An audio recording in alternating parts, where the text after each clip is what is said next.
Young man here, this is a friend of mine. His name is Christian.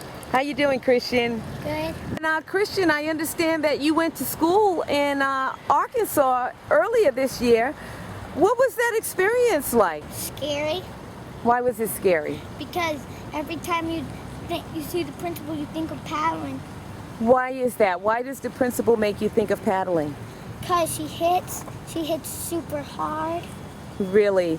So tell me about your first day of school. I understand that there was some child in your class who told you about a poor experience he had. Could you tell us about that? When I just walked into the first day of my new class, he said I'd better be good or the principal would come and spank me, and he said it hurts.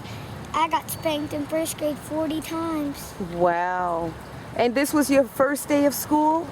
At the new school. And what grade were you in? Second. How did that make you feel, knowing that there was a possibility that a teacher could beat you 40 times? What did that make you feel like? Kind of scared.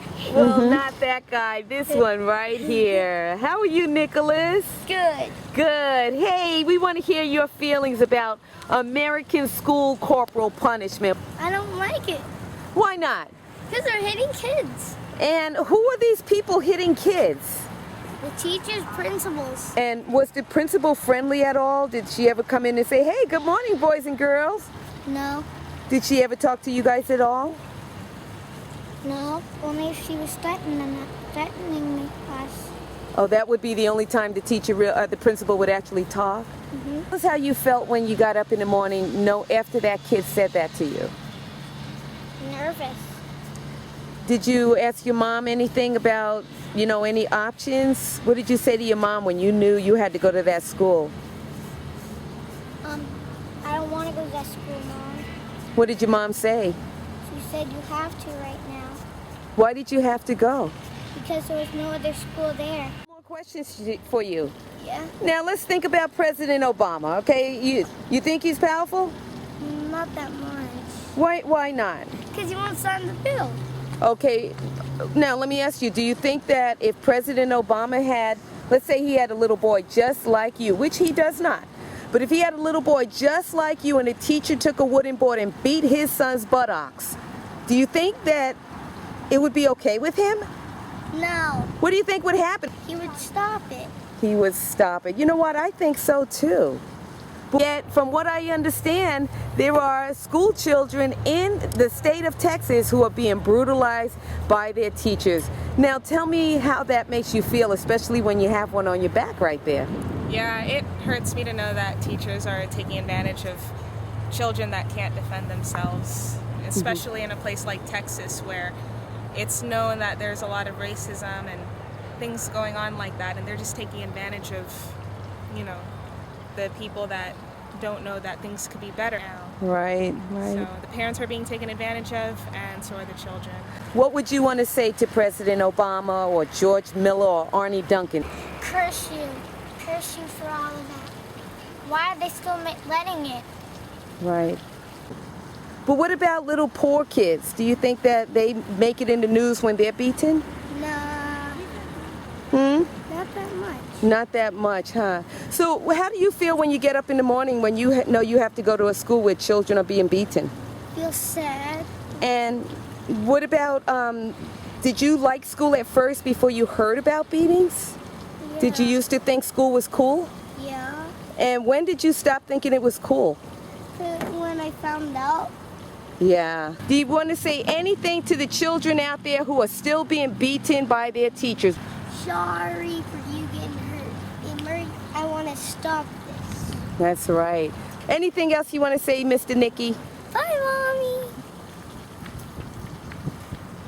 Now, let me ask you, do you know about the bill that is out, H.R. 5628?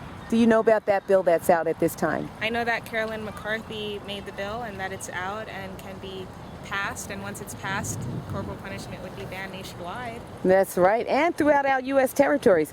We need at least 8 more signatures for that bill to go through from the Education Department. What would you like to say to them? Well, first of all, sign the bill, Yeah. and second of all, it's a shame. It shows a lot about who the people are that are running this nation, because if children are not a priority, it's like, what's a priority? You know what I mean? I mean, children are the future. Children are the ones that are going to grow up to run, our nation after, this generation. And if these kids aren't being brought up in a way that teaches them kindness and respect so that they can lead our world in kindness and respect, then I don't understand, what are the intentions of the government. And if you weren't brought up with the proper education, most likely you will not, find the best jobs, or you may not have the motivation to be a business owner, and you'll resort to things that may not be the best for your life, and of course that can affect others around you as well. Exactly. And sometimes people think that the best way to solve problems is through war, through violence. I'm looking at you and there's this weapon that's just been staring at us, and then I look up here and there's this other statue with another weapon. We figure that's how we solve problems, and that's what we teach our beautiful little children, rather than teaching them peaceful ways of solving every conflict. If you saw Mr. George Miller, he is the Department of Education and Labor Chairman, what would you say to him today, Nia? I would say, we would really appreciate if you signed the bill, because this world would be better for your kids and their grandkids. And as much as you want to think that school corporal punishment is just a bruise on the behind, it is creating this world to be less productive, less progressive, less peaceful, and we're spending billions of dollars on wars because of it, and it's just not necessary. Why are we doing this? What would you want to say to the American people? Help protest. So I want to just say thank you, Christian, and we'll let you know when it's over, and we're going to all do the ding dong, the paddle's gone dance. All right? You going to join me in that? Sure. All right. What do you have to say? The hitting Stops here. What would you like to say to President Obama when you think in terms of the fact that he's going around on the news saying that he's trying to solve the bullying problem in the USA? It doesn't start with the kids, because the kids are the ones who are influenced first. So it starts with the adults. So if you're talking about bullying, talk about the teachers bullying before the kids, because the kids learn from their influences. So we need to start with the adults first and make sure that they're influencing the children in a positive way, and then make sure that the children are behaving amongst each other as well. But we need the teachers, the parents, the principals, anybody in authority. They're the ones who are people that can influence in a positive way, and after that we'll make sure that the kids are behaving with each other as well. Well, thank you so much, Nia. What do you have to say about hitting? The hitting stops here, right, Annika?